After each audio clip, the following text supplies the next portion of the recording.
Hello everyone, welcome to concept decoder. आप सभी का कॉन्सेप्ट डिकोडर पे स्वागत है। देखिए आज थोड़ा फनी एक लाइन है, एक गाना आपने सुना होगा, आ गया दिल चुराने मैं आ गया। सुने है कि नहीं? बस वही चीज है। ठीक है, तो हम पढ़ रहे हैं strength of material. Strength of material के अंदर हम पढ़ेंगे एसएफडी बीएमडी। आपकी स्क्रीन पर एक क्वेश्चन बना है, ईएसी का कन्वेंशनल क्वेश्चन है, engineering service examination. Important SFD BMD question है ये सब।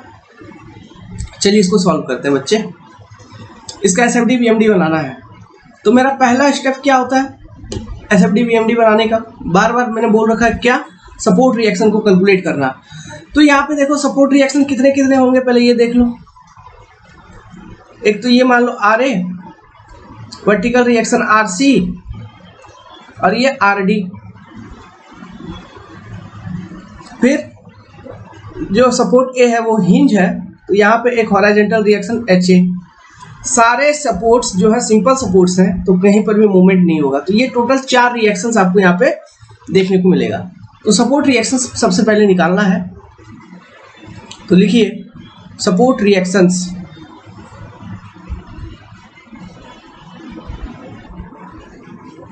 तो हमको निकालना है सपोर्ट रिएक्शन। तो सपोर्ट रिएक्शन निकालेंगे तो यहाँ पे टोटल नंबर ऑफ रिएक्शन कितना है, आर कितना है देखो। तो अगर काउंट करोगे तो आर है 1 2 3 4, टोटल 4 रिएक्शन है, एक हॉरिजॉन्टल और 3 वर्टिकल। तो total number of 4 support reactions available है। इक्विलिब्रियम इक्वेशन जनरली आपके पास कितना इक्वेशन अवेलेबल होता है? ई हमारे पास जनरली 3। अब ये 3 इक्विलिब्रियम इक्वेशन में कौन कौन से? Summation of F of Y equal to 0, vertical forces equal to 0, summation of horizontal forces equal to 0 या फिर axial forces equal to 0, summation of moment about any point mz। Any point कहने का मतलब है depending on support condition, simple support या fix support कहीं पर भी आप लिख सकते हो, किसी भी पॉइंट पर summation of mz equal to 0। ये 3 इक्वेशन अगर सेटिस्फाई होता है तो ऐसा कोई मेंबर, ऐसा कोई स्ट्रक्चर, ऐसा कोई लोडेड स्ट्रक्चर, लोडेड मेंबर अगर ये 3 कंडीशन को सेटिस्फाई करेगा तो उसको हम कहेंगे स्टैटिकली डिटर्मिनेट स्ट्रक्चर। मतलब ये रिएक्शन निकल जाएंगे, सपोर्ट रिएक्शन जितने भी वो सारे कैलकुलेट हो जाएंगे, और वो बैलेंस्ड स्ट्रक्चर होगा, मतलब लोडिंग बैलेंस्ड होगा उस स्ट्रक्चर के ऊपर। समझ रहे हैं? मूवमेंट बैलेंस्ड होगा, क्योंकि आपने पूरे स्ट्रक्चर के लिए summation of mz equal to 0 आपने लिख दिया है किसी एक पॉइंट के अबाउट। मतलब जितने भी लोड हैं उस स्ट्रक्चर में किसी एक पॉइंट के अबाउट, उनका रोटेशन जितना भी हो रहा है उस वहां पे उतना रिएक्शन मिल रहा है जो कि उस रोटेशन को रजिस्ट कर रहा है। मतलब मूवमेंट में भी बैलेंस, वर्टिकल डायरेक्शन में फोर्सेस में बैलेंस, हॉरिजॉन्टल डायरेक्शन में फोर्सेस में बैलेंस।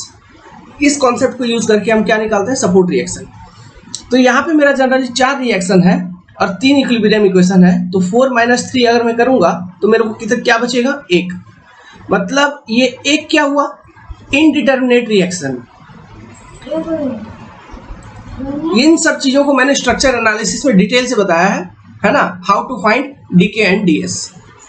डीके एंड डीएस जो भी अपने स्ट्रक्चर के एनरोल्ड स्टूडेंट्स हैं उनका ये सारा कॉन्सेप्ट क्लियर होगा। जिनका जो बेसिक खाली सोम अभी पढ़ रहे हैं तो उनके लिए मैं जनरल कॉन्सेप्ट बता रहा हूँ, है ना? तो ये जो एक बच गया 4 - 3, ये इनडिटर्मिनेट रिएक्शन बच गया। मतलब इसको हम नहीं निकाल सकते बाय यूजिंग 3 इक्वेशन, क्योंकि ये सारे इक्वेशन जो है हर एक इक्वेशन से एक अननोन रिएक्शन मिलेगा, एक इक्वेशन से एक रिएक्शन, एक इक्वेशन से एक रिएक्शन। तो 3 इक्विलिब्रियम इक्वेशन है तो 3 अननोन कैलकुलेट होगा।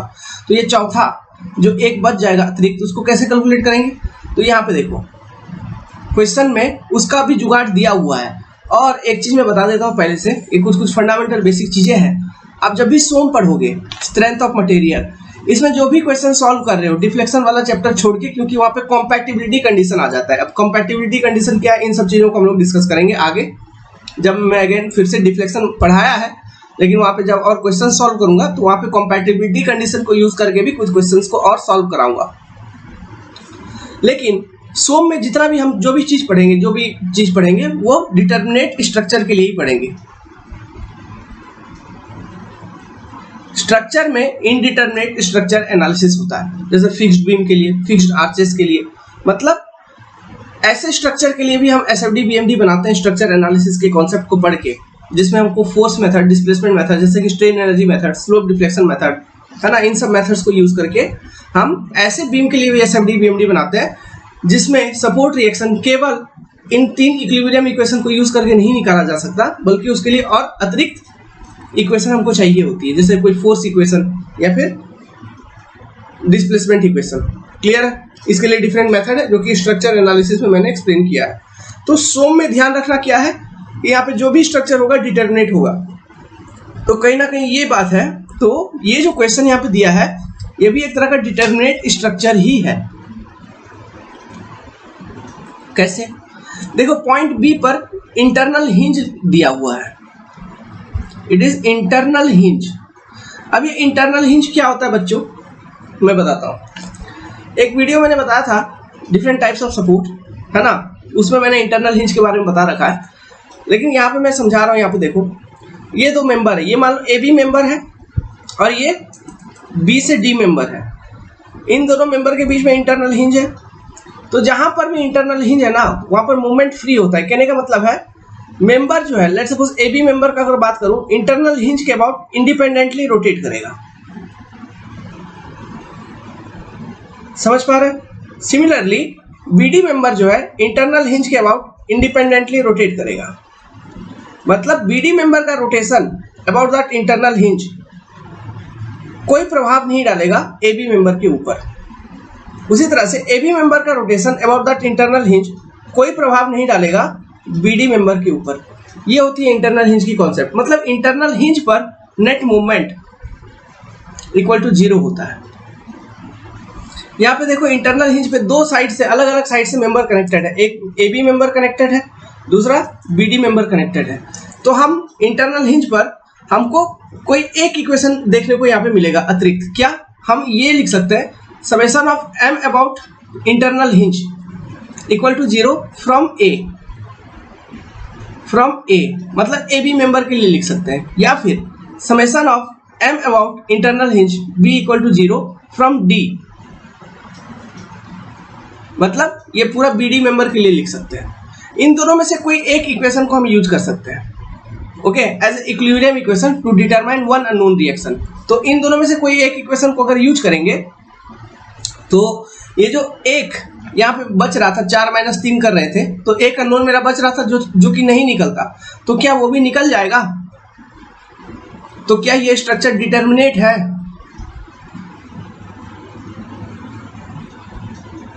समझ पा रहे हैं? ठीक है। अब बात रहा इंटरनल हिंज का प्रॉपर्टी, इसको मैं बता देता हूं। मूवमेंट तो आप समझ गए, इंटरनल हिंज के about summation of movement equal to 0 होगा, लेकिन shear forces at internal hinge will not equal to 0।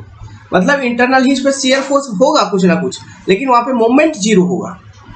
कहने का मतलब है इंटरनल हिंज ऐसा है कि आपका मेंबर केवल रोटेट कर सकता है इंटरनल हिंज के अबाउट, ये अपना इंडिपेंडेंट रोटेशन दे रही है। सिमिलरली ये मेंबर अपना इंडिपेंडेंट रोटेशन दे रही है, लेकिन ये दोनों मेंबर वर्टिकल डायरेक्शन में कनेक्टेड है। कहने का मतलब ऐसा नहीं है कि जो ये ए बी मेंबर है ये टूट के ऐसे अलग चला जा रहा है या ऊपर नीचे जा रहा है इंटरनल हिंज, ऐसा नहीं है। अगर ये जाएगा ऊपर तो दोनों एक साथ ही जाएंगे, अगर नीचे आएगा तो दोनों एक साथ ही आएगा। तो ये चीज होती है इंटरनल हिंज, मतलब वर्टिकल डायरेक्शन में कनेक्टेड है, मतलब वहां शियर फोर्स है उन दोनों के बीच में, वर्टिकल डायरेक्शन में फोर्स है, केवल मूवमेंट फ्री है, वहां पे रोटेशन फ्री है। समझ पा रहे हो? This is your internal hinge. कहने का मतलब ये किस तरह से होता है, देखो स्टील में मैंने बताया था प्लास्टिक एनालिसिस में, वहां पे जब मटेरियल कंप्लीटली स्ट्रेस्ड हो जाता है, इल्ड पोजीशन पे बच जाता है, प्लास्टिक मोमेंट कैरिंग कैपेसिटी पे मटेरियल पहुंच जाता है, तो वहां पे हिंज कंडीशन डेवलप हो जाता है, उसको हम प्लास्टिक हिंज कहते हैं। जनरली सपोर्ट पे, जनरली जो मैकेनिकल स्ट्रक्चर है उसमें इंटरनल हिंज कैसे, इंटरनल रोलर को यूज करते हैं। 2 मेंबर है, इनके बीच में एक चक्का डाल दिए, रोलर, ठीक है। सो ये आपका हो गया इंटरनल हिंज।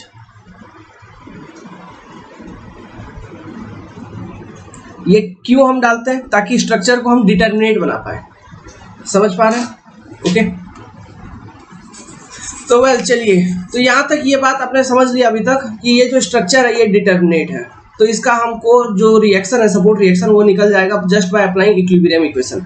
तो मेरे पास अब टोटल इक्विलिब्रियम इक्वेशन कितने हैं देखो यार, summation of vertical forces f of y equal to 0, summation of horizontal forces f of x equal to 0, summation of mz about कहीं पर भी 0 लिख सकते हैं, summation of mz 0, कहीं पर भी 0 लिखने का क्या मतलब है, सपोर्ट A सिंपल सपोर्ट, यहाँ पर नेट मोमेंट 0 होगा, सपोर्ट D सिंपल सपोर्ट, यहाँ पर भी नेट मोमेंट 0 होगा, तो या फिर सपोर्ट C वो भी सिंपल सपोर्ट। तो देखिए नेट मोमेंट 0 हम कहीं पर भी लिख सकते हैं, कहने का मतलब about support A, support B या सपोर्ट C इक्वल टू 0।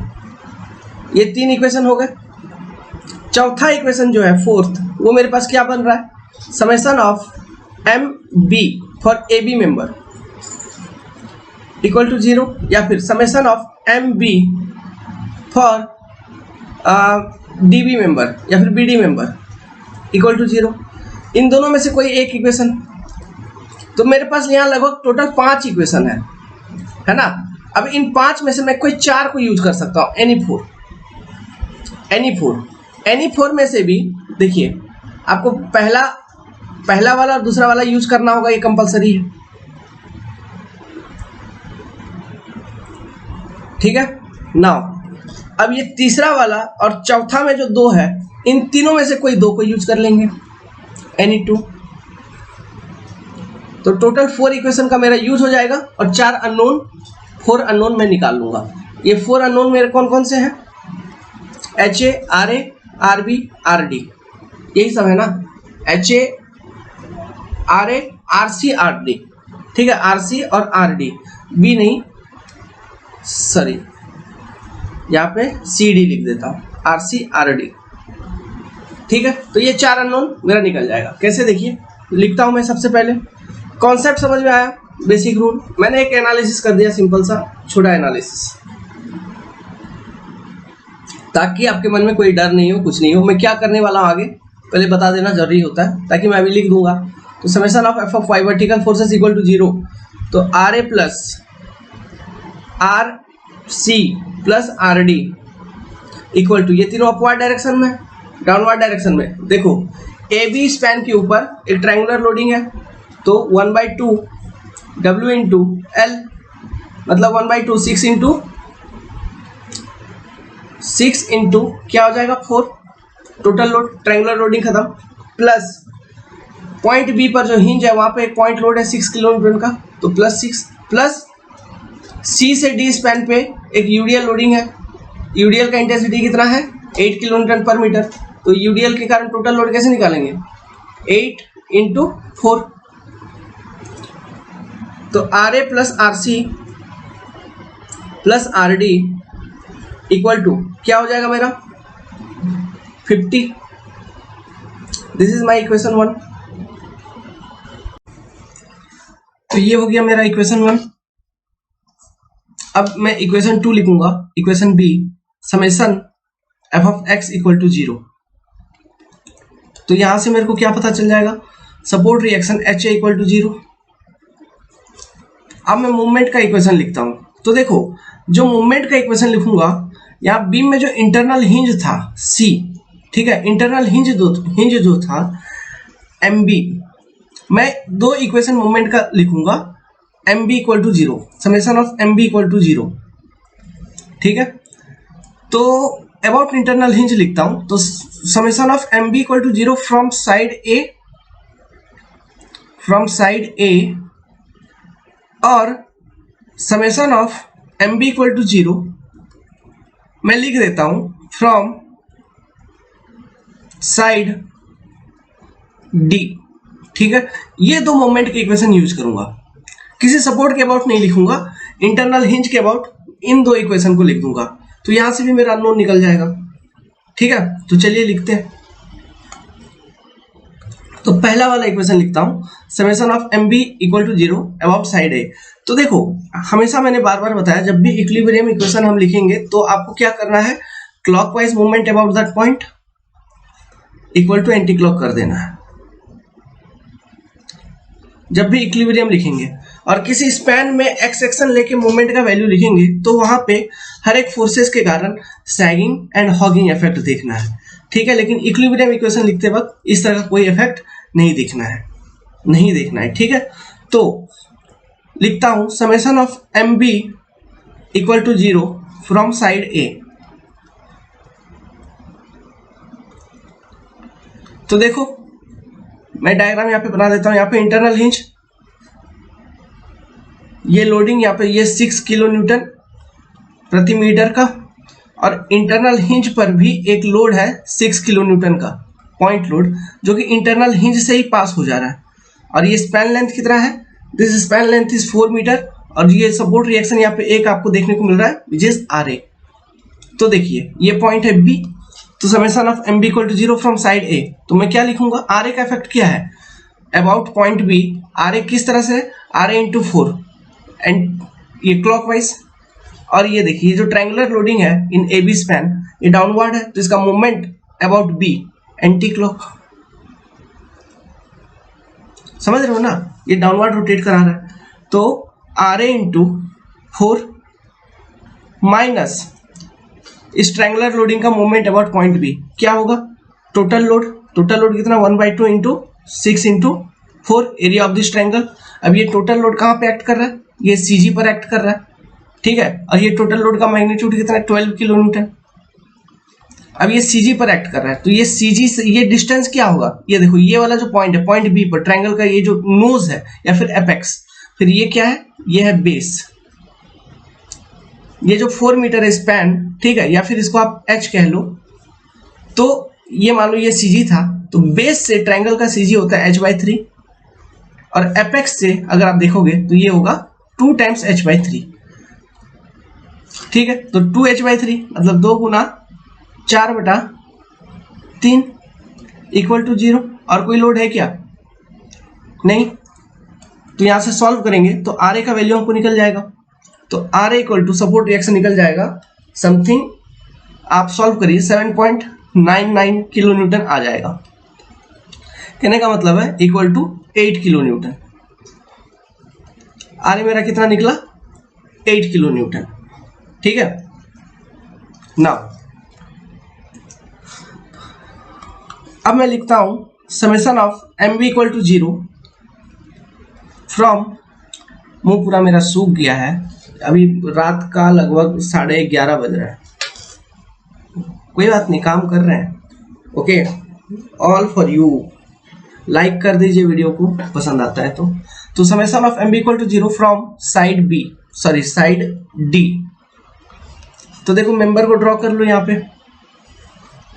ये यूडीएल है, यहाँ पे एक सपोर्ट रिएक्शन है आरडी, फिर यहाँ पे एक सपोर्ट रिएक्शन है आरसी। ये यूडीएल का इंटेंसिटी है 8 किलो न्यूटन प्रति मीटर का, ठीक है। ये यूडीएल का इंटेंसिटी है यहाँ पे। फिर ये है 4 मीटर की स्पैन लेंथ। फिर ये पॉइंट हो गया बी, अच्छा ये बी और थोड़ा नजदीक लेते आते हैं, ये पॉइंट हो गया बी, और ये स्पैन कितना है 2 मीटर का, और यहाँ पे एक पॉइंट लोड ऑलरेडी प्रेजेंट है 6 किलो न्यूटन की इंटरनल हिंज के ऊपर। तो हमको summation of M B equal to 0 लिखना है फ्रॉम डी। तो मैं क्या लिखूंगा, देखो कैसे लिखूंगा, आर डी इंटू 6, पहले पॉइंट लोड का इफेक्ट लिख लेता हूं, प्लस आर सी इंटू 2,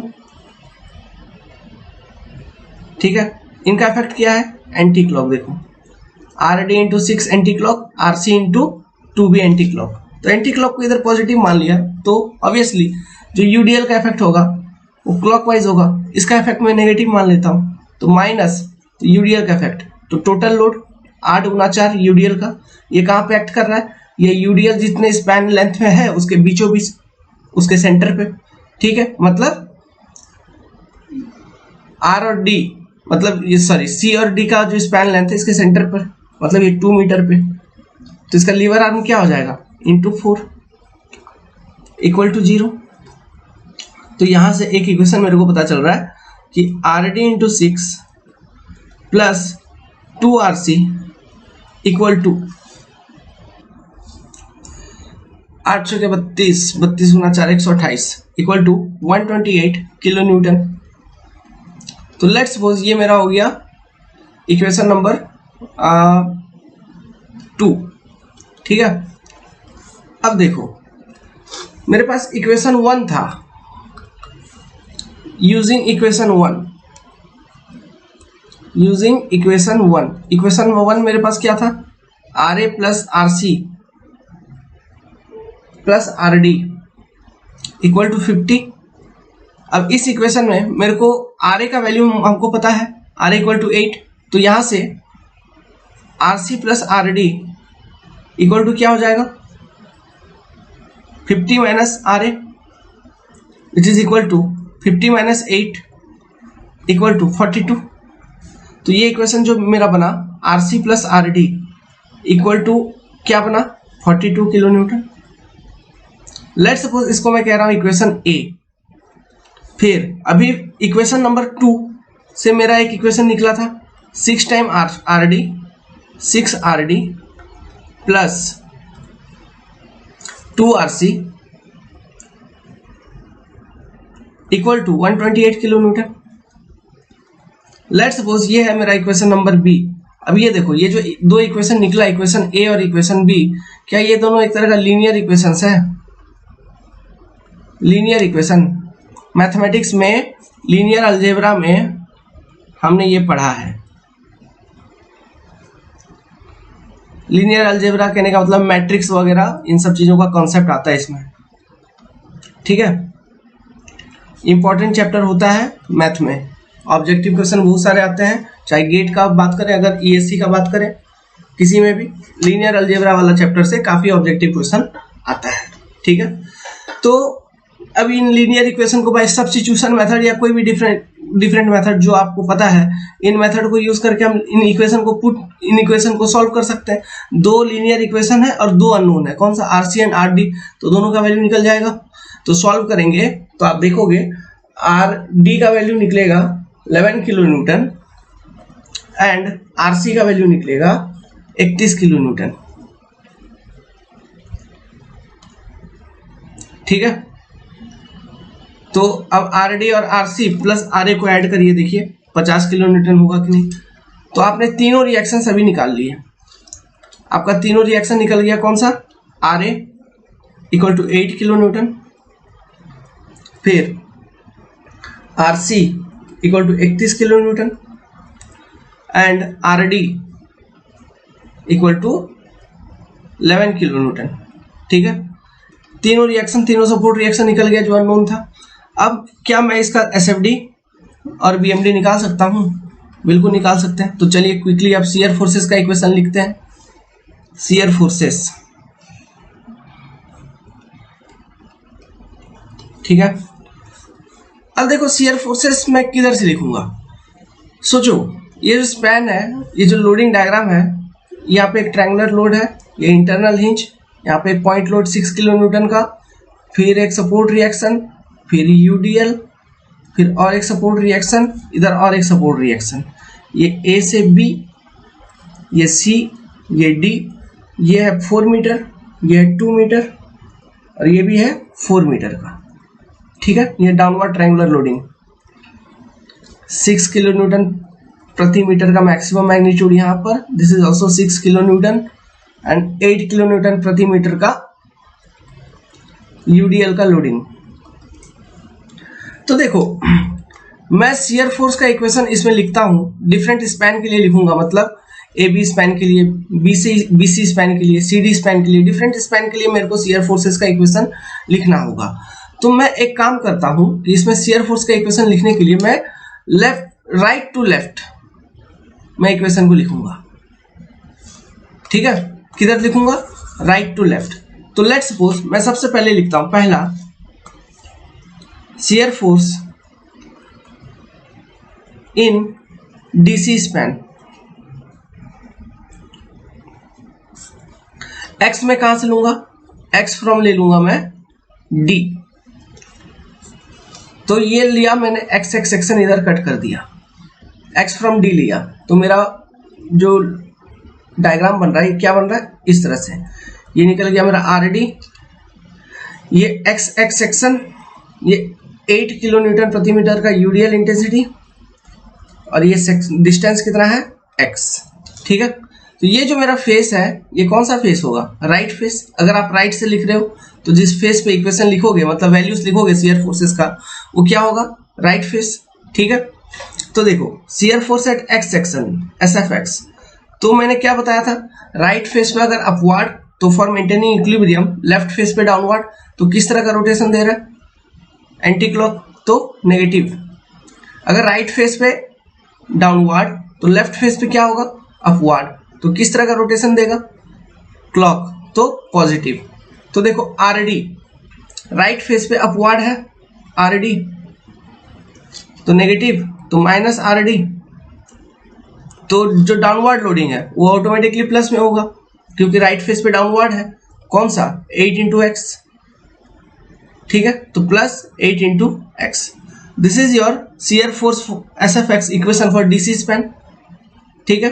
ये इक्वेशन देखिए UDL के कारण ये वेरिएशन क्या है, लीनियर, ये वेरिएशन क्या है आपका, ये वेरिएशन है लीनियर। नाउ तो SFX equal to minus RD का वैल्यू आपको पता है, तो -11 प्लस 8x, ठीक है। और x का वेरिएशन कहाँ होगा, x varies from 0 to 4 metre, ठीक है। x कहाँ से कहाँ वेरी करेगा, 0 से 4 मीटर तक। नाउ तो for x equal to 0 that is shear force at D, यही मिलेगा आपको, x इक्वल टू 0 पर शियर फोर्स एट D, तो ये कितना मिलेगा, -11 kilo newton. For x equal to 4 metre, ये क्या मिलेगा आपको, ये शियर फोर्स एट कहाँ पे मिलेगा, C, ओके, C का जस्ट राइट में, just right, okay, shear force eight C just right. और इसका वैल्यू क्या होगा, देखो -11 प्लस 800 के 32, 8 इंटू 4, ठीक है, तो कितना वैल्यू हो गया, इसका वैल्यू देखिए पॉजिटिव में आ जाएगा, तो ये वैल्यू आपको मिलेगा 21 किलो न्यूटन। तो देखो शियर फोर्स आपका x इक्वल टू 0 पर SFD माइनस था -11, फिर shear force just right of section at C, section at C positive में हो गया और वेरिएशन है लीनियर, वो आ गया 21 किलो न्यूटन। इसका मतलब C से लेके D के बीच में, मतलब ये वेरिएशन कैसा आया, माइनस था फिर ये 21 पे आ गया, प्लस 21 पे, -11 से लेके +21 पे, तो C से लेके D के बीच में कहीं ना कहीं शियर फोर्स का वैल्यू 0 हुआ है कि नहीं, तो वो लोकेशन कहाँ पर है, हमको वो x का वैल्यू निकालना है, at x equal to what, your shear force equal to 0। तो इसके लिए मैं क्या करूँगा, SFX इक्वल टू 0 पुट कर दूंगा, है ना। अगर ये कर दिया, for shear force equal to 0 in CD span, ठीक है, तो करूंगा तो मेरा क्या निकलेगा, -11 plus 8x equal to 0 means 8x equal to 11 means x equal to 11/8 metre from D क्या होगा, मतलब x इक्वल टू इतना पर फ्रॉम D कितना 11/8 मीटर, आपका शियर फोर्स क्या होगा 0। तो इसको ध्यान रखना है क्योंकि जहां पर शियर फोर्स 0 होती है वहां पर जो बेंडिंग मोमेंट डायग्राम भी, तो इसका बेंडिंग मोमेंट डिस्ट्रीब्यूशन भी तो बनाना है, तो वहां पर बेंडिंग मोमेंट डिस्ट्रीब्यूशन कहीं ना कहीं मैग्नीट्यूड उसका निकालना पड़ेगा, तो अधिकतम आएगी मैक्सिमम, क्लियर है। तो इस चीज को ध्यान रखना है कि यहाँ पर शियर फोर्स आपका 0 हो रहा है, और जहां पर आपका शियर फोर्स 0 हो रहा है वहां पर बेंडिंग मोमेंट डायग्राम जो भी आपका बनेगा उसका स्लोप 0 होना चाहिए, क्योंकि slope of bending moment diagram at any point is equal to load shear force in that section, clear है। तो इसलिए उसका स्लोप क्या होना चाहिए 0। तो इन सब चीजों को ध्यान रखना है। तो ये हो गया मेरा कैलकुलेशन फॉर कौन सा स्पैन, DC स्पैन। अब मैं आगे बढ़ता हूं, शियर फोर्स फॉर, अब मैं लिखता हूं कौन सा स्पैन हो गया मेरा, BD स्पैन, नहीं एक मिनट क्वेश्चन देखने दीजिए, CB स्पैन या फिर BC स्पैन, BC स्पैन के लिए, ठीक है। अब मैं x जो डिसाइड करूंगा x फ्रॉम B ले लूंगा, क्लियर है। तो देखिए लोडिंग डायग्राम बनाता हूं, उस x सेक्शन को कट करके अगर निकालेंगे ये यूडीएल मेरा, ये मेरा आरसी, ये मेरा आरडी सपोर्ट रिएक्शन, ये 8 किलो न्यूटन प्रति मीटर का यूडीएल, 4 मीटर का स्पैन है। ये मेरा एक्स एक्स सेक्शन, यहाँ पर कोई लोडिंग नहीं है, क्लियर है। और एक्स में कहाँ से लिया हूँ, sorry X from C not B, X from C, क्योंकि हम राइट टू लेफ्ट देख रहे हैं ना, तो एक्स में सी से लिया हूँ एक्स, क्लियर है। तो देखो shear force at X section लिखूंगा एस एफ एक्स, तो क्या होगा, राइट फेस पे R D upward, right face पे आर सी अपवर्ड, तो माइनस में रहेगा ये, तो minus R D minus R C, फिर राइट फेस पे डाउनवर्ड, राइट फेस पे अगर डाउनवर्ड होगा तो for maintaining equilibrium, left face पे अपवर्ड, तो क्लॉक रोटेशन पॉजिटिव, तो यूडीएल का इफेक्ट यहाँ पे प्लस में आएगा, तो प्लस 8 इंटू 4, 8 इंटू 4, ठीक है। तो इसको सॉल्व करिए, तो माइनस आर डी का वैल्यू कितना था 11, ठीक है, और आर सी का वैल्यू कितना था 32, सॉरी 31, तो माइनस 31, और ये यूडीएल प्लस 8 के 32, तो ये टोटल कितना निकल गया, ये निकल गया आपका -10। तो देखो जो हमने बी से लेके कहाँ से लेके, एक minute, sorry C to B जो हमने शियर फोर्स लिखा, उसका जो एस एफ एक्स का इक्वेशन निकला, it is independent of X, इसका जो वेरिएशन है it is independent of X. कहने का मतलब है कांस्टेंट है क्या, इसका कहने का क्या मतलब हुआ कि देखो इससे पहले वाले इक्वेशन में मैंने जो शियर फोर्स निकाला था वो क्या निकाला था, शियर फोर्स एट डी मैंने निकाला था -11, और shear force at just right of C मैंने निकाला था कितना, +21। नाउ अब ये जो मैंने सी बी स्पैन के लिए निकाला है, तो इसमें मेरे को क्या मिलेगा, एट सी अगर मैं बात करूं तो एट सी मेरे को शियर फोर्स मिल रहा है जस्ट लेफ्ट ऑफ सी, ठीक है। तो शियर फोर्स ये जो 10 -10 आ रहा है, ये कहां से कहां तक के लिए आ रहा है, जस्ट लेफ्ट ऑफ सी से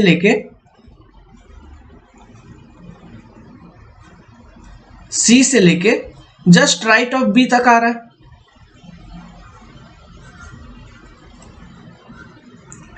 क्लियर है। जस्ट लेफ्ट ऑफ सी से लेके जस्ट राइट ऑफ बी तक आ रहा है, और शियर फोर्स क्या है, नेगेटिव, किस स्पैन में, बीसी स्पैन में, और उसका वैल्यू क्या है, कांस्टेंट, मतलब it is independent of x.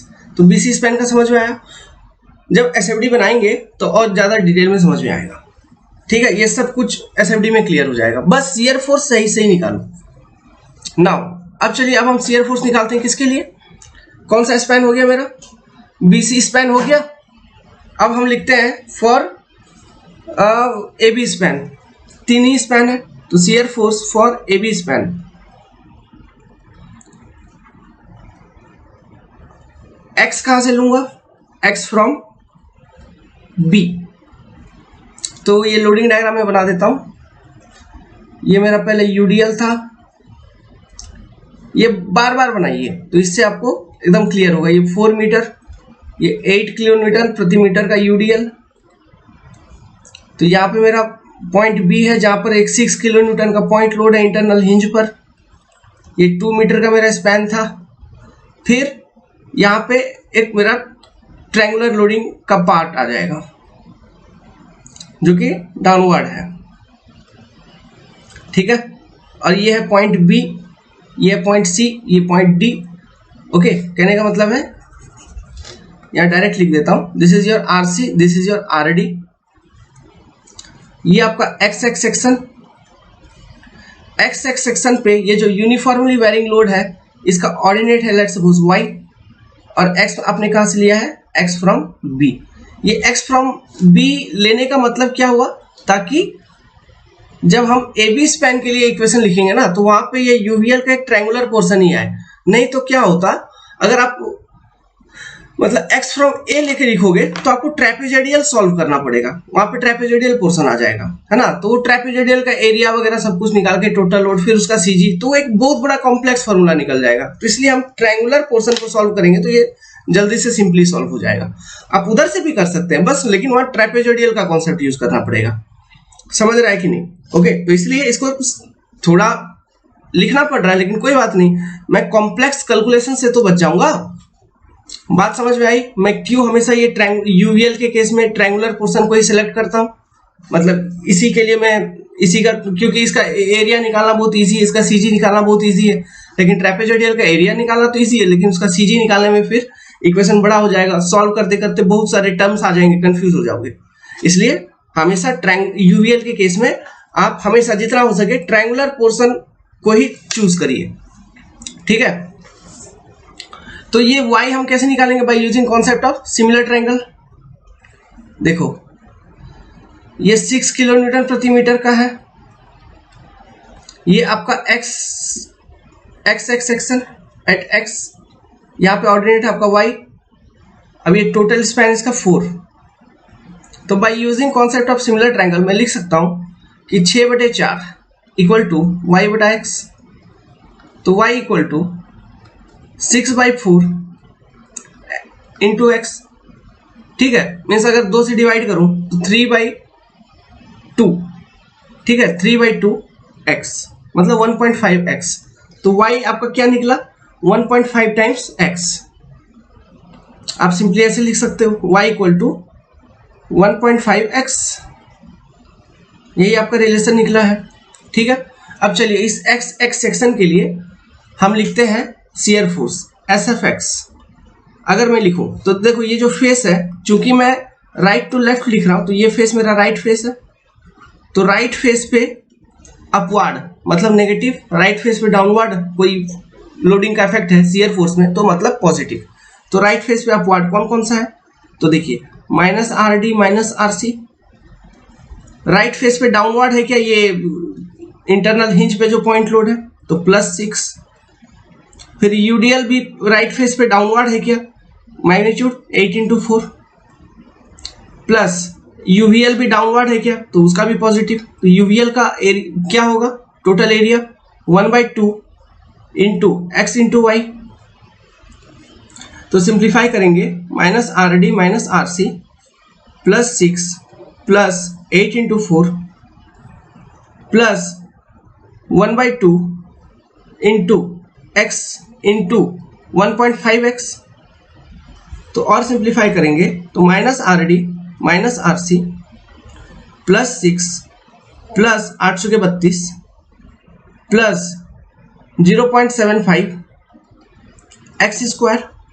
इसको और सिंप्लीफाई करेंगे मतलब RD RC इन सब चीजों का वैल्यू आप इसमें पुट कर दीजिए, ठीक है। तो SFX जो मिलेगा ये मिलेगा -4 प्लस 0.75 x स्क्वायर। तो देखो इन AB स्पैन आपका यूवीएल लोडिंग है कि नहीं, यूनिफॉर्मली वेरिंग लोड।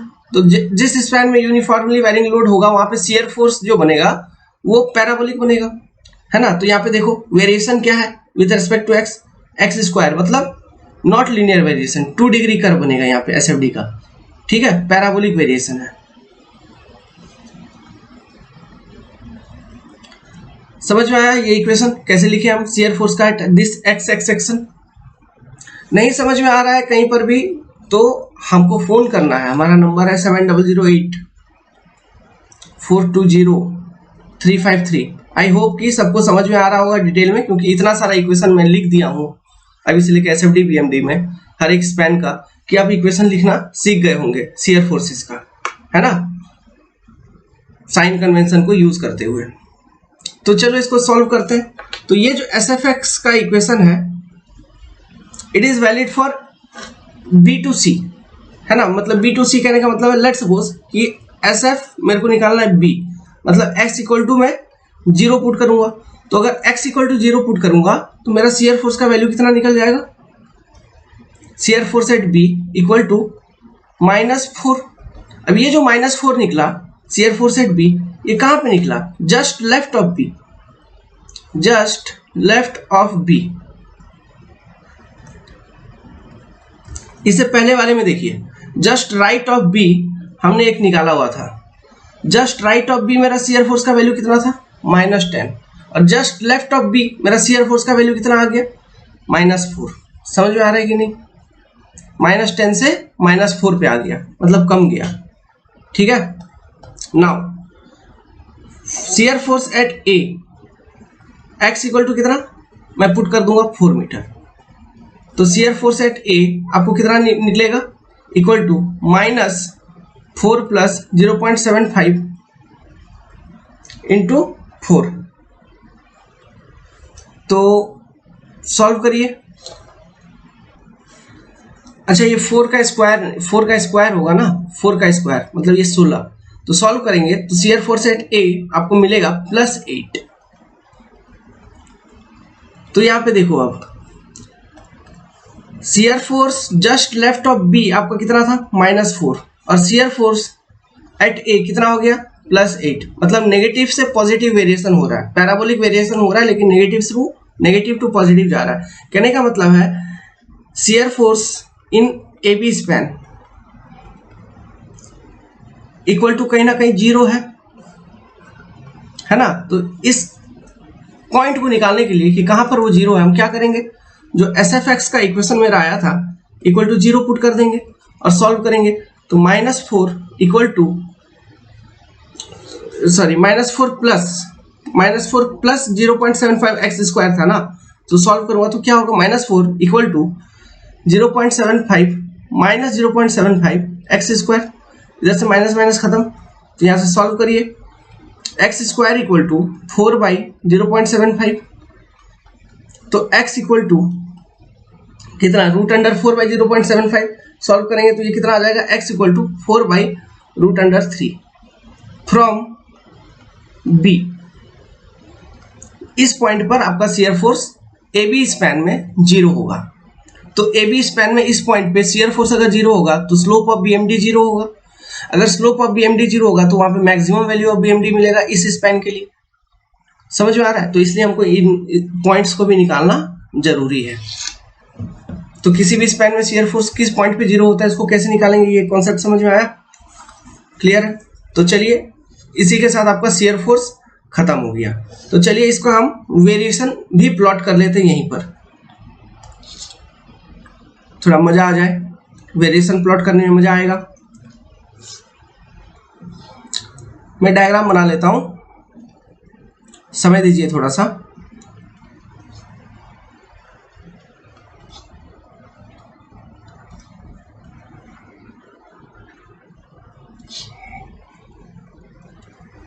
तो ये 4 मीटर, ये 2 मीटर, ये 4 मीटर, ये 8 किलो न्यूटन प्रति मीटर का लोडिंग इंटेंसिटी, ये RA, RC, RD, ये पॉइंट B, और ये 6 किलो पॉइंट B है। ये 6 किलो न्यूटन का point load at internal hinge.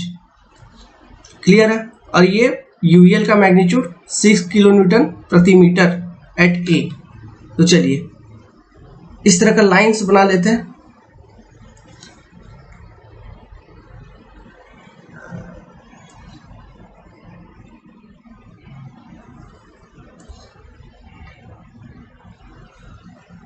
चलो अब बीम को बना लेते हैं।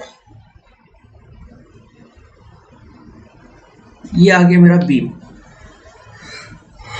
ठीक है, देखिए जो इक्वेशन मैंने लिखा था वो किधर से लिखा था? राइट टू लेफ्ट की ओर लिखा था। तो सबसे पहले मैंने निकाला था shear force eight point D. Clear है? तो shear force eight point D आपका कितना आया था? -11, मतलब नेगेटिव में था, तो ये -11। नाउ फिर shear force just right of C आपका क्या हो गया था? +21, मतलब पॉजिटिव में चला गया था। और वेरिएशन क्या होगा? लीनियर वेरिएशन था। तो इस तरह का स्ट्रेट लाइन आ जाएगा। ठीक है, तो ये 11, ये 21। ओके, ये नेगेटिव, ये पॉजिटिव। और लेट्स सपोज ये जो पॉइंट जहां पे शियर फोर्स आपका 0 हो रहा है, इस पॉइंट को मैं कहता हूं पॉइंट ई, और इसका डिस्टेंस कितना है, इसका डिस्टेंस मैंने निकाला था फ्रॉम डी, और ये था कितना मेरा 11/8 मीटर। यहां तक समझ में आया। Now shear force just right of C, shear force just right of C आपका कितना आ गया था, -10 में चला गया था। तो यहाँ पे just right of C shear force आपका कांस्टेंट आ जाएगा -10, और ये -10 जस्ट लेफ्ट ऑफ बी तक था। कहां तक था, सॉरी अब ये -10 जस्ट राइट ऑफ बी तक था, ठीक है, just right of B. Shear force just left of C -10 हो गया था, और ये -10 जस्ट राइट ऑफ बी तक था, ये हो गया -10, और इसका वेरिएशन थी constant, means it was independent of your x, constant थी उसमें, तो ये नेगेटिव। अब देखो एट बी आपने देखा था shear force just left of B, किधर, shear force just left of B आपका क्या हो गया था, -4, मतलब ये -10 से -4 ऊपर चला जाएगा लाइन मेरा, कलर अलग कर लेते हैं, ये लाइन मेरा ऊपर चला गया, ठीक है, थोड़ा नीचे रखते हैं, ये -10 से -4। अब जो वेरिएशन था आपका किसके लिए, कौन से स्पैन के लिए, मतलब ए बी स्पैन के लिए बता रहा हूं, जो वेरिएशन था वो था आपका क्या, पैराबोलिक, ठीक है। अब ये पैराबोलिक वेरिएशन था, तो अब देखो सबसे पहले हम पैराबोला यहाँ पे कैसा बनाएंगे, और बीच में ए बी स्पैन में शियर फोर्स एक पॉइंट पे 0 भी हो रहा था, ओके, 0 भी हो रहा था, क्यों, मैं पैराबोला यहाँ पे ड्रॉ करता हूं पॉइंट ए से, मान लो, तो सपोर्ट ए पर जो शियर फोर्स की वैल्यू थी वो थी +8 की, ठीक है, +8 की वैल्यू थी, तो पैराबोलिक वेरिएशन है, तो मेरे को ये बताओ सपोर्ट ए पे जो शियर फोर्स का मैं जो पैराबोलिक वेरिएशन ड्रॉ करूंगा उसका स्लोप क्या होगा, ds/dx at A equal to rate of loading at A, तो rate of loading at A कितना है, 6 किलोन्यूटन प्रति metre, which is not equal to 0। कहने का मतलब है सपोर्ट ए पर जो मैं पैराबोला ड्रॉ करूंगा शियर फोर्स वेरिएशन के लिए उसका स्लोप 0 नहीं होना चाहिए, ठीक है। नाउ अब ये जो पैराबोला बी पे आके टच होगी तो शियर फोर्स डायग्राम का स्लोप निकालते हैं ds/dx एट बी, ये क्या होगा, rate of loading at B, है ना, लोडिंग या फिर WB, तो WB कुछ है क्या, rate of loading at B कुछ है क्या, रेट, हम ये पॉइंट लोड वहां पर है वो मतलब नहीं है, हमको रेट ऑफ लोडिंग से मतलब है, वहां पर कोई रेट ऑफ लोडिंग है क्या, नहीं है, इक्वल टू 0, मतलब ये पैराबोला मेरा ऐसा होना चाहिए कि एट ए उसका स्लोप 0 नहीं होगा, लेकिन बी पे आके इसका स्लोप 0 हो जाएगा, ठीक है, और पॉजिटिव टू नेगेटिव वेरिएशन आ रही है। तो मैं पैराबोला देखिए ऐसा बना रहा हूं, इस तरह से आ जाएगा, समझ में आया, तो इस तरह से आ गया। तो यहां पे देखिए थीटा नॉट इक्वल टू 0, यहां पे देखिए थीटा इक्वल टू 0, और ये वैल्यू क्या है, -4 का, और ये वैल्यू प्लस में है, ये वैल्यू है 8, और कहीं पर शियर फोर्स आपका 0 हुआ था ए बी स्पैन में, ठीक है, वो कहां पर 0 हुआ था, x फ्रॉम b आपका कितना निकला था, x फ्रॉम b 4/√3, समझ में आया, यहां पर आपका शियर फोर्स 0 हुआ था।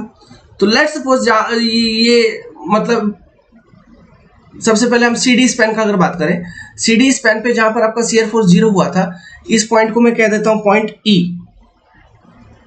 ठीक है, और AB स्पैन में जहां पर आपका शियर फोर्स 0 हुआ था इस पे कह दिया मैंने पॉइंट, इसको F, ठीक है, ये बाद में काम आएगा, हम बेंडिंग मोमेंट डायग्राम भी यहीं पर बना देंगे इसका, यहीं पे मैं बीम बना के छोड़ देता हूं।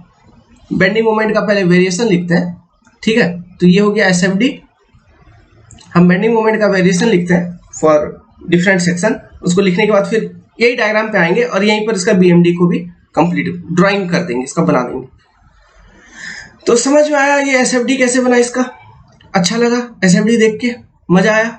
तो ये वेरिएशन हमेशा देखिएगा, स्लोप हमेशा देखिएगा, जहां पर भी कंफ्यूजन होगा शियर फोर्स का, जब भी आपको पैराबोलिक बनाना होगा तो वहां पे स्लोप जरूर उसका चेक करिएगा कि कहां पर मेरा कैसा स्लोप होगा, ताकि आपका डायग्राम गलत ना बने। ठीक है, वो स्लोप में चेक कर पा रहा हूं, इसलिए मैं सही से डायग्राम बना दे रहा हूं। क्लियर है? और जस्ट लेफ्ट, जस्ट राइट, इन सब चीजों को ध्यान में रखिएगा। तो चाहे मैं राइट टू लेफ्ट लिखूं या लेफ्ट टू राइट इक्वेशन को लिखूं, डायग्राम मेरा ऐसा ही बनना है। यहाँ पे मैं राइट टू लेफ्ट लिखा क्योंकि मुझे यहाँ पे यूवीएल लोडिंग था, तो उसका मुझे ट्रायंगुलर पोर्शन मेरे को कंसिडर करना था, तो उसको करने के कारण मेरा कैलकुलेशन जो था वो थोड़ा कम हो गया, नहीं तो हेक्टिक कैलकुलेशन हो जाता। क्लियर है? चलिए बगल में इधर इरेज कर देते हैं ये स्लोप वाला जो लिखे थे। अब चलिए बेंडिंग मोमेंट वेरिएशंस इसका लिखते हैं।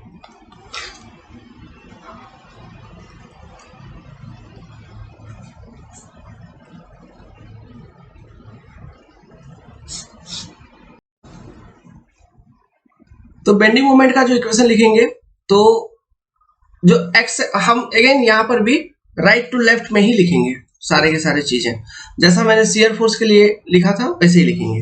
तो सबसे पहले हम लिखते हैं bending moment for CD span, और यहां पे जो x लूंगा मैं x फ्रॉम D ले लेता हूं।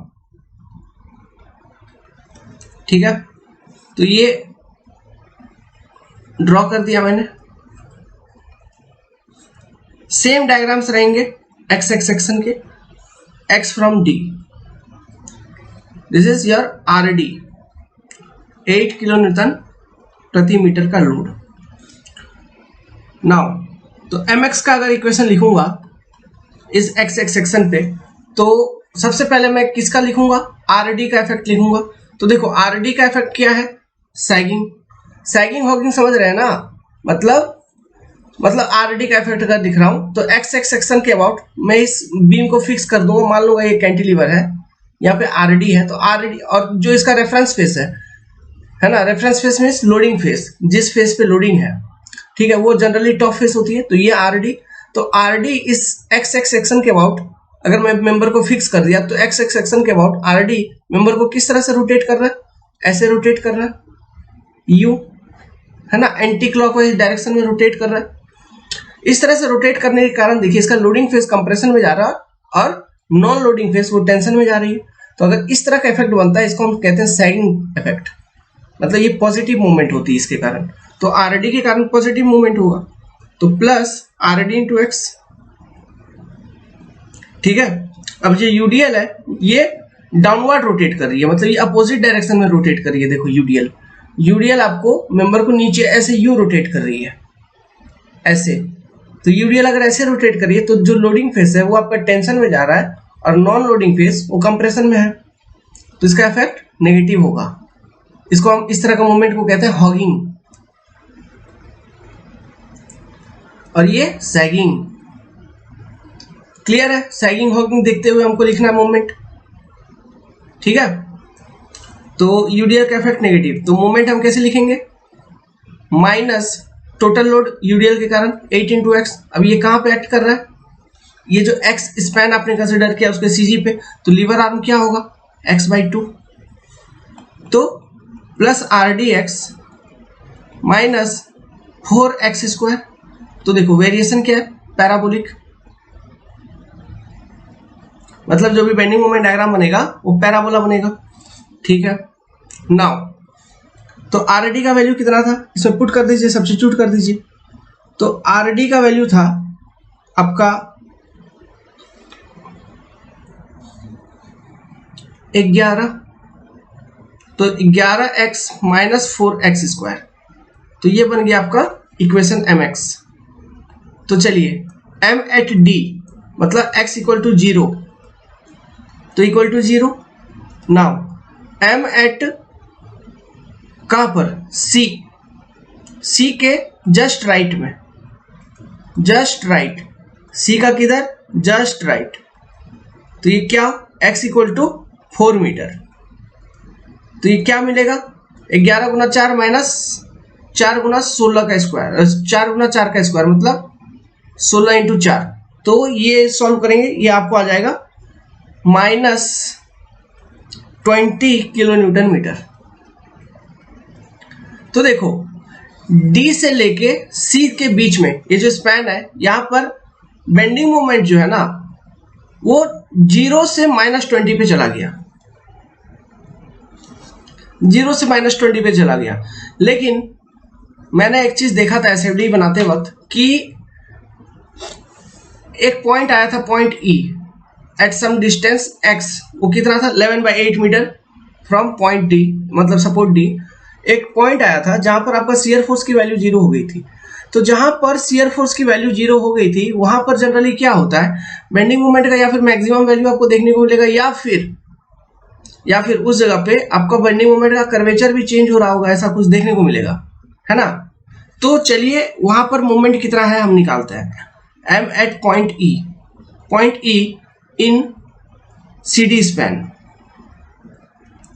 कहने का मतलब है x from d equal to 11/8 metre. ये करना कभी नहीं भूलना। तो ये कितना आएगा आपका 11 गुना 11/8, x इक्वल टू 11/8 पुट कर देंगे, माइनस 8 इंटू, अच्छा 8 नहीं 4 इंटू 11/8 का स्क्वायर, 4 इंटू 11/8 का स्क्वायर। तो ये वैल्यू आ जाएगी आपको प्लस 7.5625 किलो न्यूटन मीटर। तो देखो यार, ये जो CD स्पैन है, ठीक है, ये CD स्पैन, इस पर मैं बता रहा हूं एक नमूना, जो बेंडिंग मोमेंट का वेरिएशन हुआ वो कैसा हुआ देखना। यहाँ पे डायग्राम यहीं पे इसको बनाते चलते, कंप्लीट करते चलते हैं। बेंडिंग मोमेंट 0 था, ठीक है, एट पॉइंट डी। 0 से इसका वैल्यू गया प्लस में, इसका वेरिएशन क्या हो रहा है, पैराबोलिक, ठीक है, पैराबोलिक। और 0 से इसका वैल्यू गया प्लस में, प्लस कितना 7.5625। फिर वहां से अगेन वो वैल्यू आ गई 0 पर, सॉरी -20 पे, मतलब नेगेटिव चला गया। किससे, कहां पर, सपोर्ट सी के जस्ट राइट पर। तो देखिए ये वेरिएशन मैं कैसे बनाऊंगा, parabolic variation. Bending moment diagram का स्लोप एट डी 0 होगा क्या, नहीं, क्यों, वहां पे शियर फोर्स है, तो ये पैराबोला मेरा ऐसा दिखेगा। बेंडिंग मोमेंट डायग्राम का स्लोप एट डी 0 होगा क्या, हाँ होगा, क्यों, क्योंकि वहां शियर फोर्स नहीं है। तो ये फिर ये कहीं ना कहीं ई और सी के बीच में कहीं ना कहीं 0 होगी, और ये आ जाएगा इधर एस नेगेटिव -20। समझ में आ रहा है। सी और ई के बीच में, किसके बीच में, सॉरी ई, हाँ सी और ई के बीच में बीएमडी कहीं ना कहीं फिर से 0 हो जाएगी, मतलब CD स्पैन के लिए। तो ये पॉइंट क्या है, इसको निकालने के लिए हम क्या करेंगे, सिंपली इसको निकालने के लिए mx for mx equal to 0 in CD span, for mx equal to 0 in CD span आप पुट कर दीजिए। ये जो इक्वेशन आपका निकल के आया था क्या, 11 into 4, sorry 11 into x equal to आपका क्या निकला था, 8 गुना, sorry 4x square equal to 4 times x square. तो ये x खत्म, तो यहां बचा ओनली x, तो x equal to 11/4 metre from d। तो यहां पर आपका बेंडिंग मोमेंट 0 होगा। ये वैल्यू कितना BMD का 0, ये प्लस यहाँ पे वैल्यू क्या है, यहाँ पे स्लोप 0, यहाँ पे 7.565 समथिंग जो भी आया किलो न्यूटन मीटर, और ये x equal to something 11/4 metre, 11/4 metre, x equal to 11/4 metre पे बेंडिंग मोमेंट 0 हो रहा है। और ये यहाँ उसके बाद आपका नेगेटिव में जा रहा है, ये माइनस, और ये माइनस का value 20 kilo newton metre just right of C आपको देखने को मिल रहा है। यहां तक ये डायग्राम समझ में आया। पैराबोलिक वेरिएशन, स्लोप, अगर स्लोप का बात करें तो slope of bending moment diagram theta D not equal to 0, क्योंकि यहाँ पे आपको शियर फोर्स देखने को मिल रहा है कितने का, 11 किलो न्यूटन का। सिमिलरली अगर स्लोप का बात करें ई पर, तो वहां पर भी जीरो नहीं होगा। क्यों? वहां पर भी आपको वहां पर जीरो होगा क्योंकि वहां पर शियर फोर्स जीरो है। अगर slope of bending moment diagram इस पैराबोला का सी पर बात करें, उसके जस्ट राइट में भी अगर बात करें तो वहां पर जीरो नहीं होगा। क्यों? वहां पर आपको ये देखने को मिल रहा है, कौन सी शियर फोर्स कितने का? जस्ट राइट में +21 का, तो वहां पर भी स्लोप आपका जीरो नहीं होगा। तो ये इस तरह से ये बेंडिंग मोमेंट डायग्राम यहाँ पर बन जाएगी। अब मेरे को ये बताओ, देखो ये जो सपोर्ट सी था बीम में, बहुत सारे कॉन्सेप्ट होते हैं ना, सब कुछ ऐसे ही समझना पड़ता है, क्वेश्चन से ही सब कुछ समझना पड़ेगा। बात मैं जब तक नहीं करूंगा तब तक कैसे समझोगे आप? बात करना पड़ता है, बोलना पड़ता है बहुत कुछ। देखो जो ये जो सपोर्ट सी था, एक तरह का सिंपल सपोर्ट था क्या? सपोर्ट सी अगर एक तरह का सिंपल सपोर्ट था, तो क्या मेरा सपोर्ट सी पे, सिंपल सपोर्ट में मैंने हमेशा यही बोला है वहां पे बेंडिंग मोमेंट होती नहीं है, तो यहाँ पे मोमेंट क्यों आ रहा है? तो देखो ये सपोर्ट सी देखो मेंबर के बीच में है, मतलब पूरा बीम के बीच में है, या फिर बीम के कहीं ना कहीं मतलब दो सपोर्ट के बीच में है। तो इस तरह का कोई मेंबर होता है, लेट्स सपोज ये कोई एक सिंपली सपोर्टेड बीम है, यहाँ पे एक सपोर्ट, इधर एक रोलर सपोर्ट, तो इन दो सपोर्ट पे तो मोमेंट आपका जीरो होगा। मान लो इन दोनों बीम के बीच में एक सपोर्ट और मैंने डाल दिया, ठीक है, ये भी एक सिंपल सपोर्ट है, लेकिन ये जो सपोर्ट है यहाँ पर जो बीम का जो बिहेवियर होगा इस सपोर्ट के आसपास, ये सपोर्ट एक तरह का फिक्स सपोर्ट जैसा इसका बिहेवियर होगा, फिक्स्ड सपोर्ट, ध्यान रखना है, ठीक है। इसलिए वहां पर आपको मूवमेंट देखने को मिलेगा। तो और हमेशा जो इस तरह का सपोर्ट होंगे यहाँ पर हमेशा हॉगिंग मूवमेंट आपको देखने को मिलेगा, मतलब नेगेटिव बेंडिंग मोमेंट, हमेशा यहाँ पर नेगेटिव बेंडिंग मोमेंट ही आएगी इस बीच में। तो इसका अगर रफ बेंडिंग मोमेंट डायग्राम इस बीम का मैं बना दूं, मान लो इस पूरे बीम पर यूडीएल लोडिंग है, या फिर डेड लोड के कारण इसका बना रहा हूं, मान लो पूरे बीम पर यूडीएल लोडिंग है, इसका अगर मैं रफ बेंडिंग मोमेंट डायग्राम बना दूं, ये इस तरह का, देखो ये सपोर्ट हो गया, ये इस तरह का इसका बेंडिंग मोमेंट डायग्राम बन जाएगा, ये पॉजिटिव पॉजिटिव और सपोर्ट के आसपास negative. This will be bending moment diagram for this continuous beam. ये इस तरह का बीम को हम कंटिन्यूअस बीम कहते हैं, समझ गया। तो हमेशा जो अंदर का बीच का सपोर्ट होगा वो फिक्स सपोर्ट जैसा बिहेवियर करेगा, उसका बिहेवियर रहेगा, और वहां पर हमेशा नेगेटिव बेंडिंग मूवमेंट आएगी, हमेशा हॉगिंग बेंडिंग मूवमेंट रहेगी। दिमाग में घुसा लीजिए, बहुत जगह काम आएगा, आरसीसी में, इसमें उसमें, हर जगह, ठीक है। ये पॉइंट इंपॉर्टेंट नोट बना के लिख लीजिए। ये इंटरव्यू का भी क्वेश्चन है, ईएससी में इंटरव्यू में पूछ दिया था, एक कंटिन्यूअस बीम दे दिया था और बोल दिया इसका बेंडिंग मोमेंट डायग्राम बनाओ फटाफट, बस ऐसे बना देना है, समझ गए।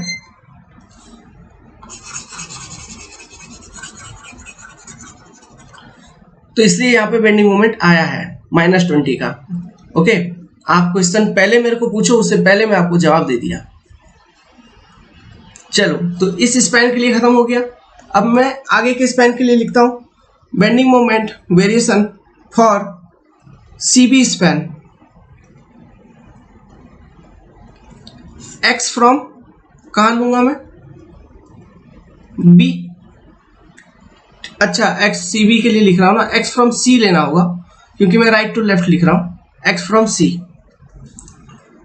तो ड्राइंग मेरा क्या होगा, एक्स एक्स सेक्शन का, ये एक्स एक्स सेक्शन, ठीक है।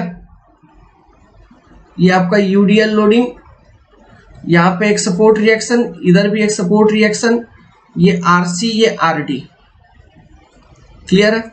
ये 4 मीटर का स्पैन, ये 8 किलो न्यूटन प्रति मीटर का यूडीएल का इंटेंसिटी, एक्स फ्रॉम मैंने लिया है सी, ये एक्स, क्लियर है।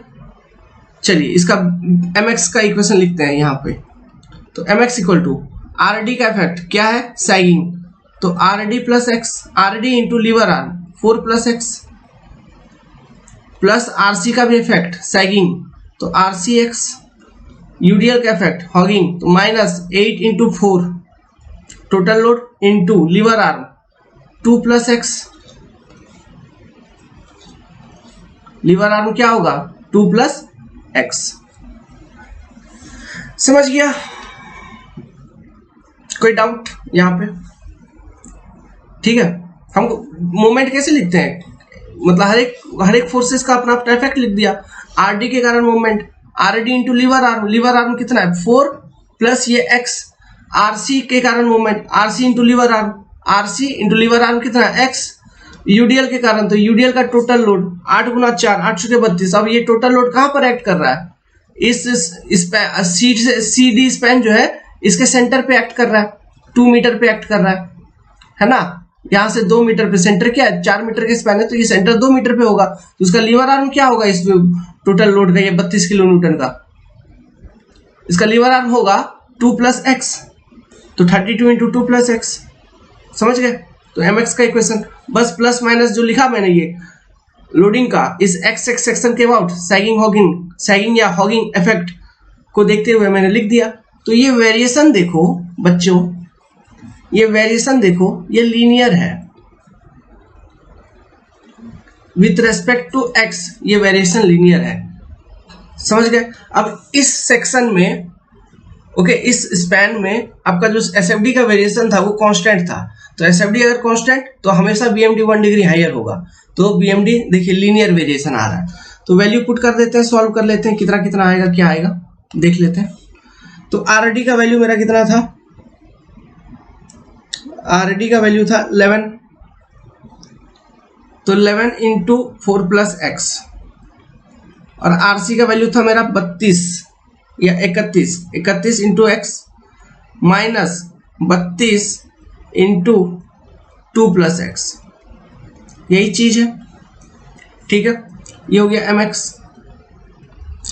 नाउ अगर मैं निकालूंगा, अगर मैं इस इक्वेशन में इफ x = मैं 0 पुट करता हूं तो ये मोमेंट मेरे को कहां पे देगा, m@c देगा, c के जस्ट लेफ्ट में देगा कि नहीं, just left of section at सी,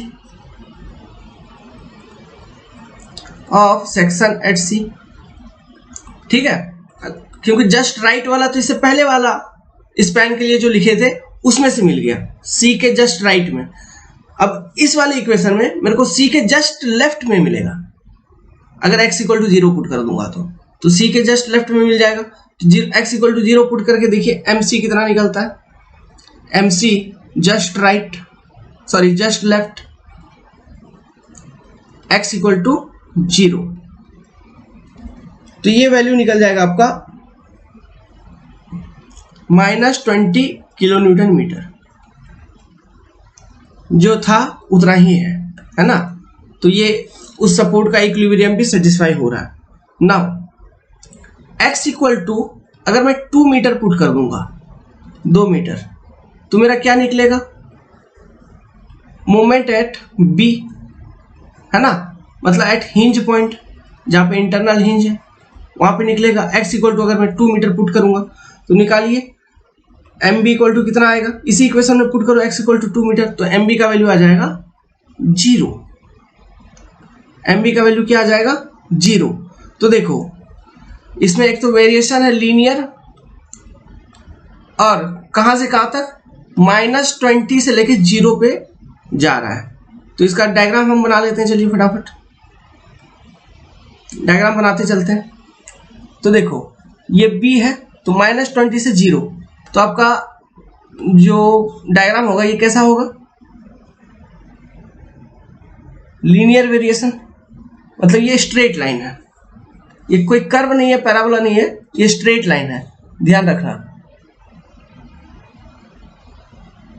ये बनेगा डायग्राम, ठीक है, यहाँ पे -20, फिर यहाँ पे पॉइंट बी पर 0 हो गया, इस तरह से इसका बीएमडी वेरिएशन हो जाएगा।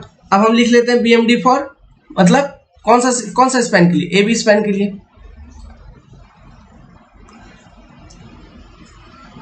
जस्ट ए मिनट, यहीं पे लिख देता हूं, इस पेज को क्लियर कर दे, लिख लिया होगा तो।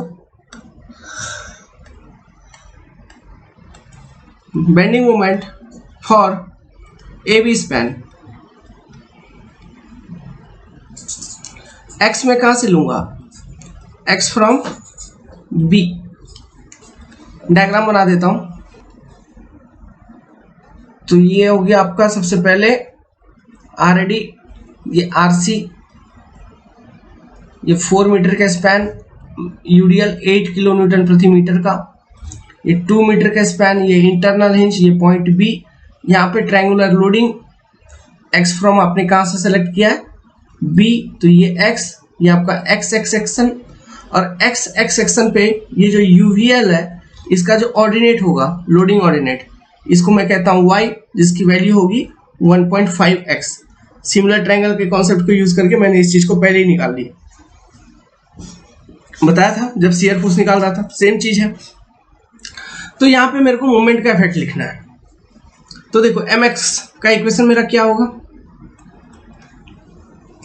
देखिए rd इंटू 6, rd का मैं लिख रहा हूं, rd के लिए लीवर आर्म क्या हो जाएगा, 6 प्लस एक्स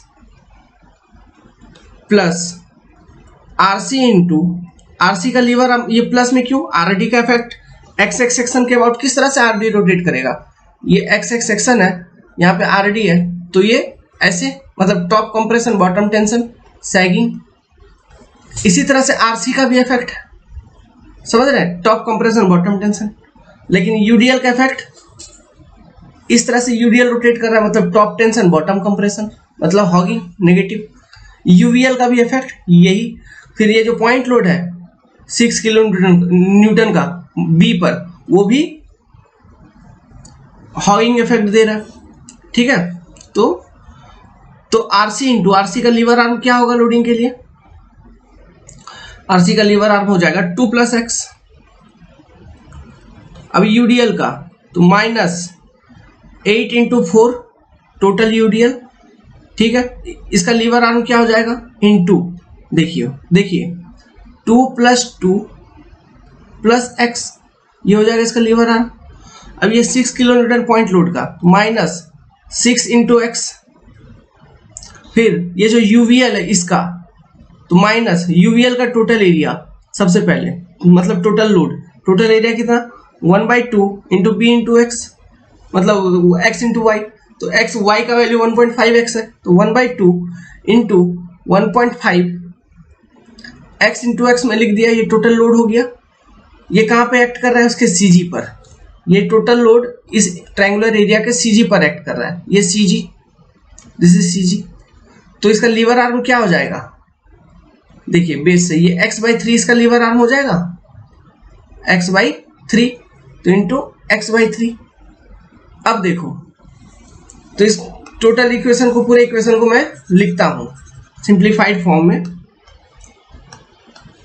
तो mx इक्वल टू क्या हो गया, 11 गुना 6 प्लस एक्स प्लस आरसी का वैल्यू 31 गुना 2 प्लस एक्स प्लस माइनस 32 गुना 4 plus x minus 6x minus 0.75 by 3 x cube. तो ये देखिए, ये वेरिएशन क्या आ गया, बीएमडी का वेरिएशन क्या आ गया, mx का इक्वेशन पावर 3 है, तो क्यूबिक वेरिएशन होगा, क्यूबिक वेरिएशन।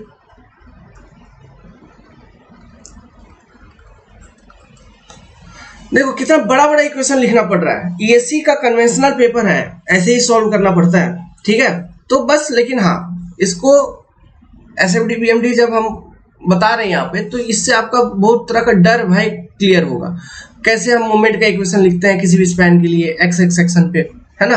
बहुत सारे इक्वेशन अभी तक मैंने लिखा है, तो इससे आपका बहुत सारा कॉन्सेप्ट क्लीन हुआ होगा, क्लियर हुआ होगा, है कि नहीं। अगर वीडियो लाइक आता है तो वीडियो को पसंद कर दीजिए, मतलब लाइक बटन दबा दीजिए, इससे हमको बहुत फायदा होगा, आपका प्यार मिलेगा और क्या है। ओके, तो ये क्यूबिक वेरिएशन है। चलो भाई, निकाल लिया आपने क्यूबिक वेरिएशन। तो अब हम क्या करेंगे, ये जो अब हम निकालते हैं मोमेंट। ओके, तो फॉर m एट b अगर निकालना है, मतलब x इक्वल टू 0 पुट कर दूंगा, तो x इक्वल टू 0 पुट कर दूंगा mx के इक्वेशन में, ठीक है। ये जो इक्वेशन मैंने mx का निकाला, ये वाले इक्वेशन में x का वैल्यू 0 पुट करिए और सॉल्व करिए, तो m एट b आपको मिल जाएगा 0। कंफर्म है, मेरे को पता है वहां इंटरनल हिंज, वहां मूवमेंट हो ही नहीं सकता, ठीक है, वो जीरो आना ही आना है। तो उतना मैं सॉल्व करूं, दिखाऊं, आप चेक कर लो एक बार सॉल्व करके। x का वैल्यू जीरो पुट करके सॉल्व कर देखो, वहां पे m भी आ जाएगा zero. Now m at a निकालना है मेरे को, तो x का वैल्यू मैं क्या पुट करूंगा, 4 मीटर। तो x equal to 4 metre put करके मैं ma निकालूंगा, तो ये भी मेरा आ जाएगा जीरो। ये भी मेरे को पता है, सॉल्व करके चेक करके दिखाने का आपको कोई जरूरत नहीं है मुझे। क्यों? क्योंकि वो सिंपल सपोर्ट है, वो सिंपल सपोर्ट है, वहां पे मोमेंट हो ही नहीं सकता, मोमेंट रिएक्शन, तो वो भी जीरो होगा, वो मेरे को पता है। आप इक्वेशन में भी डालो वो जीरो आ जाएगा। तो इसका मतलब क्या हुआ कि पूरे स्पैन पे बेंडिंग मोमेंट जीरो हो गया? नहीं, कुछ क्यूबिक वेरिएशन अगर दिखा रहे मोमेंट का तो उसका वैल्यू कुछ ना कुछ होगा। तो मैंने एक पॉइंट बताया था, पॉइंट F इन AB स्पैन, इन AB स्पैन एक पॉइंट मैंने बताया था, पॉइंट F, जहां पर आपका शियर फोर्स का जो वैल्यू था वो जीरो हो गया था। और ये कहां पर हुआ था?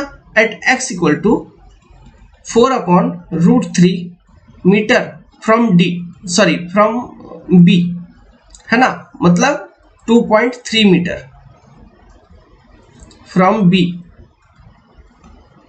है ना। तो चलिए, तो m एट f निकालते हैं, ये पुट करके x इक्वल टू 2.30 मीटर, किसमें?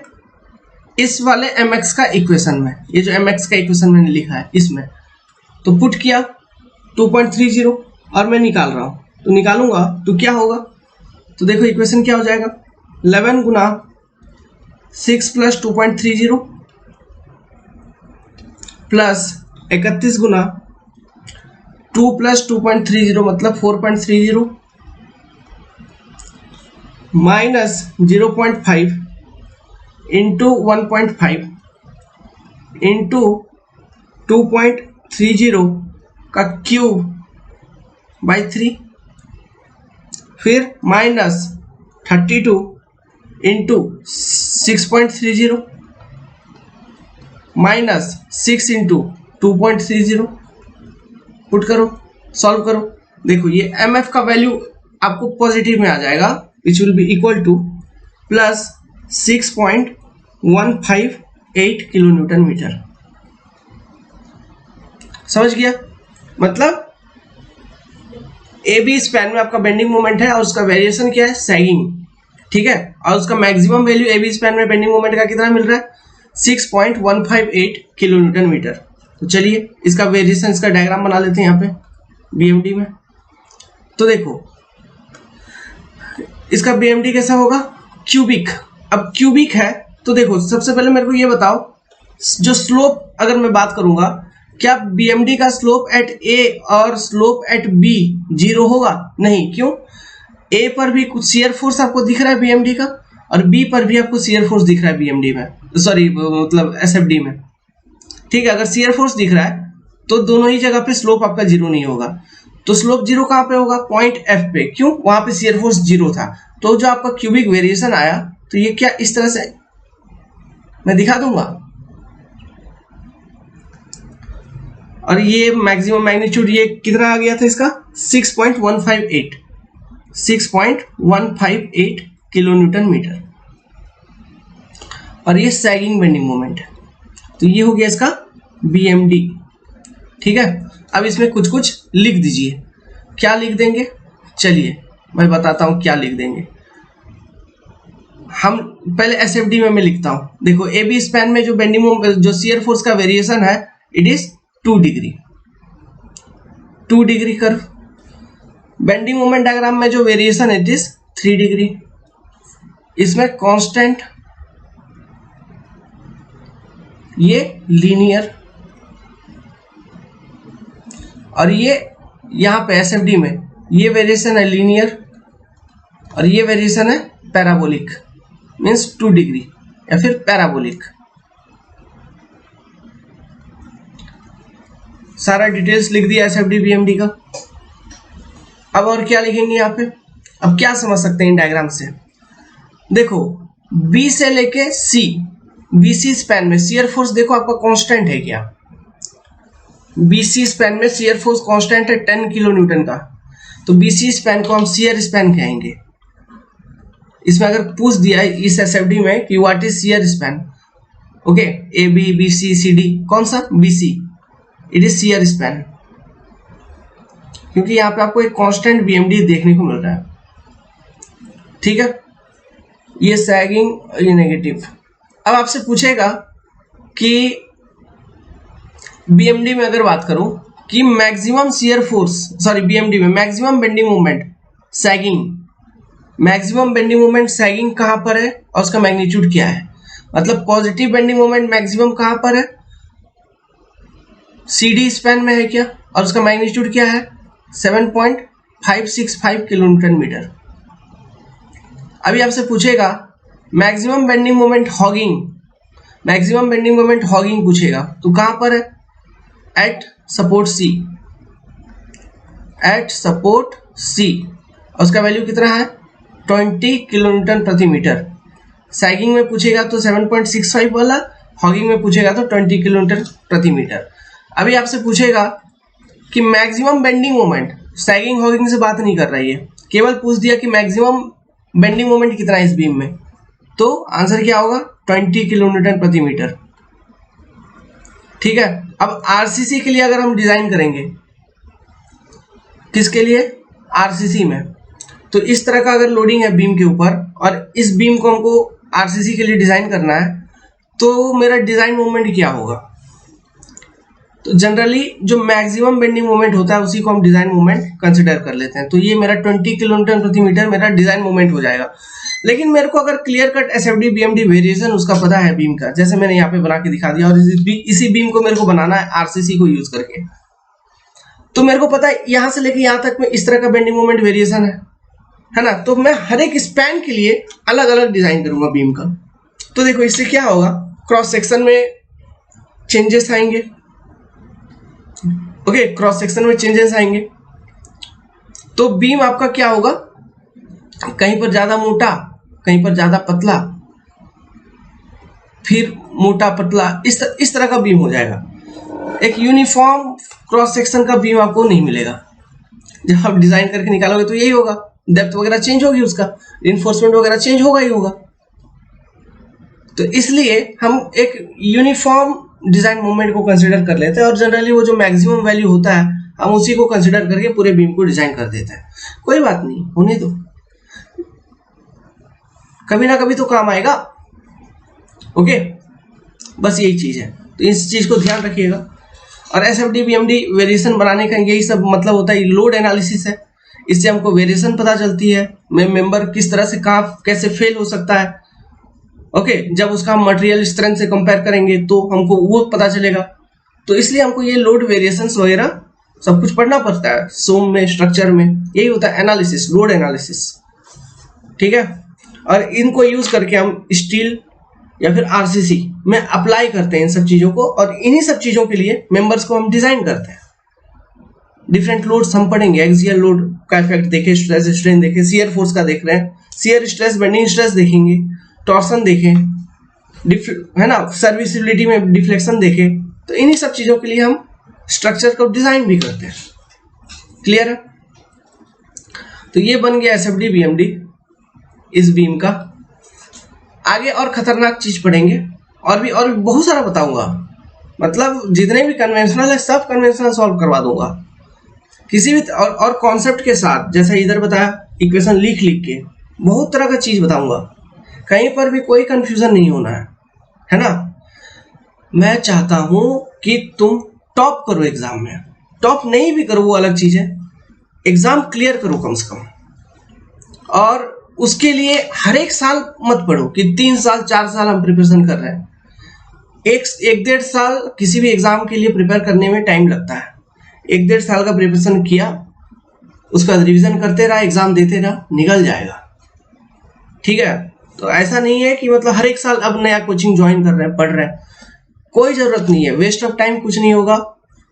फिर वही ना, सर पका बाकी हुआ, उसका मतलब सब्जी नहीं बन पाया है, दिमाग खटाए लेकिन कुछ आउटपुट नहीं हो पाएगा।